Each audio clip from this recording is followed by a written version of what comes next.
सवाल नंबर 1, मकड़ी जाल क्यों बनाती है। सवाल नंबर 2, सांप बीन की आवाज पर क्यों नाचते हैं। सवाल नंबर 3, चंदन के पेड़ पर सांप क्यों लिपटते हैं। सवाल नंबर 4, जुगनू रात में ही क्यों चमकते हैं। सवाल नंबर 5, मधुमक्खियां डंक मारते ही क्यों मर जाती हैं। सवाल नंबर 6, कुत्ते गाड़ी के पहिए सूंघकर पेशाब क्यों करते हैं। इन सभी सवालों के जवाब जानने के लिए वीडियो को लास्ट तक देखते रहिए। दोस्तों, आपसे एक निवेदन है, अगर आपको ये वीडियो पसंद आए तो वीडियो को लाइक जरूर कर देना, जिससे हमारा उत्साह बढ़ता है वीडियो बनाने के लिए। चलिए शुरुआत करते हैं सवाल नंबर 1 से।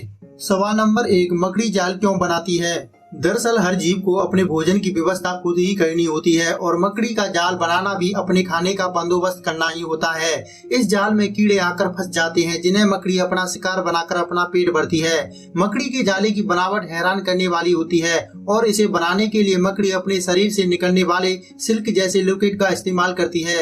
ये लिक्विड चिपचिपा होता है और हवा के संपर्क में आने पर धागे जैसे रूप में बदल जाता है। इसी धागे जैसे पदार्थ से मकड़ी अपना जाल बनाना शुरू करती है। इसके लिए मकड़ी सबसे पहले एक गोल फ्रेम बनाती है और उसके चारों तरफ साइकिल के पहियों में लगी ताड़ियों जैसे तार बना देती है।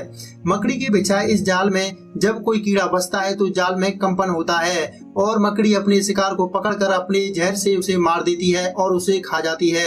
अब सवाल है कि मकड़ी खुद इस जाल में क्यों नहीं बसती। तो इसका जवाब ये है कि मकड़ी जाले के बीच में से अपने निकलने के लिए जगह छोड़ती है ताकि वो जाल से आसानी से निकल सके। कुछ वैज्ञानिकों का कहना यह भी है कि मकड़ी के पैर तेलिया होती हैं, जिसकी वजह से जाल उसके पैरों पर चिपकता नहीं है और वो आसानी से बाहर निकल जाती है। सवाल नंबर 2, सांप बीन की आवाज पर क्यों नाचते हैं। दरअसल सांपों के कान नहीं होते, इसलिए वे सुन नहीं सकते, लेकिन उनकी त्वचा में संवेदी तंत्रिकाओं का जाल बिछा होता है, जिससे वे कंपन को महसूस कर सकते हैं। जहां तक कि सांप के बीन की आवाज पर नाचने की बात है, तो आपको बता दें कि सांप बीन की आवाज पर नहीं बल्कि सफेदे द्वारा बीन को हवा में इधर उधर घुमाने के कारण सांप का ध्यान उस लहराते हुए बीन पर होता है और वह बीन को खतरा व शिकारी समझकर उससे बचने के लिए उसकी ओर हिलता डुलता रहता है। सांप के पास कान नहीं होते, लेकिन वह अपनी आंखों से देख सकता है। वह सफेदे द्वारा सांप के आसपास घुमाकर बज रहे बीन को घूरता रहता है और जिस दिशा में बीन को ले जाया जाता है, सांप उसी तरफ अपने बचाव के लिए ढूंढने लगता है और हमें लगता है कि सांप बीन की आवाज पर नाच रहा है, जबकि ऐसा नहीं है। सवाल नंबर 3, चंदन के पेड़ पर सांप क्यों लिपटते हैं।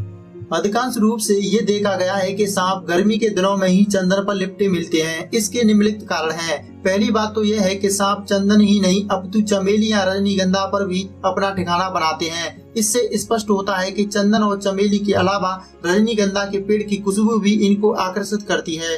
पर यह एक ऐसा जीव है जो गर्मी बर्दाश्त नहीं कर सकता। चंदन का पेड़ काफी ठंडा होता है और सांप को ठंडी जगह पर रहना काफी पसंद होता है।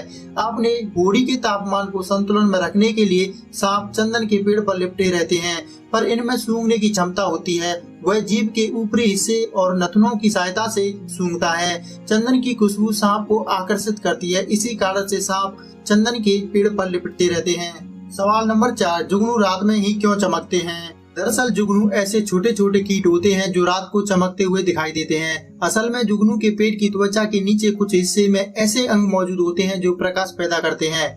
जुगनू के इन अंगों में ऐसा विशेष रसायन बनता है जो ऑक्सीजन के संपर्क में आते ही रोशनी पैदा कर देता है।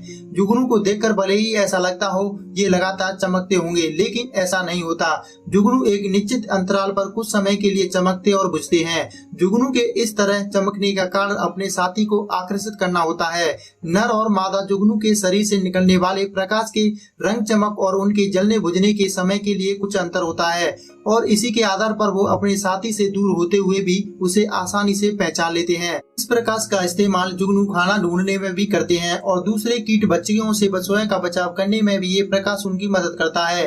पहले ये माना जाता था कि जुगनू की चमक फास्फोरस की वजह से होती है, लेकिन आगे चलकर वैज्ञानिकों ने 1994 में ये साबित किया कि इस जीव के शरीर में होने वाली रासायनिक क्रियाओं के कारण ये प्रकाश उत्पन्न होता है और ये रासायनिक क्रियाएं मुख्य रूप से पाचन से संबंधित होती हैं। सवाल नंबर 5, मधुमक्खियां डंक मारते ही क्यों मर जाती हैं।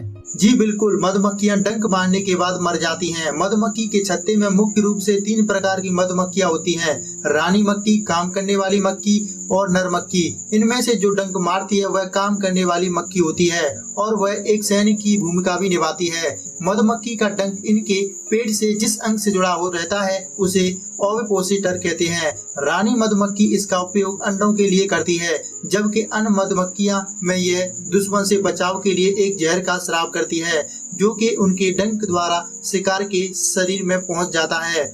जब मधुमक्खी हमें डंक मारती है तो उसका डंक हमारे शरीर में ही रह जाता है, और जब मधुमक्खी उसे बाहर निकालने का प्रयास करती है तो वह उसके पेट से जुड़े अन्य अंगों को भी खींच लेता है, जिसकी वजह से उसका पेट भी फट जाता है, जिस कारण मधुमक्खी की मृत्यु हो जाती है। इसलिए मधुमक्खी केवल एक ही बार डंक मार पाती है। सवाल नंबर 6, कुत्ते गाड़ी के पहिए सूंघकर क्यों पेशाब करते हैं? आपने हर वक्त ऐसा देखा होगा कि कुत्ते किसी खुली जगह पर ही पेशाब करना पसंद करते हैं। यदि आपका टॉमी भी आपके साथ खेलते वक्त अचानक बाहर की ओर भागता है तो आपको समझ जाना चाहिए कि वह पेशाब करने के लिए बाहर गया है। कुत्ते अक्सर किसी खंबे या किसी दीवार पर या तो किसी टायर पर ही पेशाब करना पसंद करते हैं। इसके पीछे कुत्तों का एक दर्द छुपा हुआ है।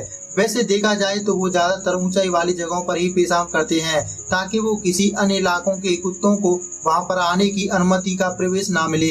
यदि किसी अन्य इलाके का कुत्ता उसके इलाके में प्रवेश करता है तो वो भौंकता है और कभी कभार तो काटने भी लगता है। इसलिए कुत्ते कभी भी किसी टायर पर नहीं सोते और वह टायर पर अपनी गंध ही छोड़ते हैं, ताकि किसी दूसरे कुत्ते को उस कुत्ते के डर का आभास रहे। दोस्तों, उम्मीद करता हूँ आज की इस वीडियो में बताए गए सवालों के जवाब आपको जरूर पसंद आए होंगे।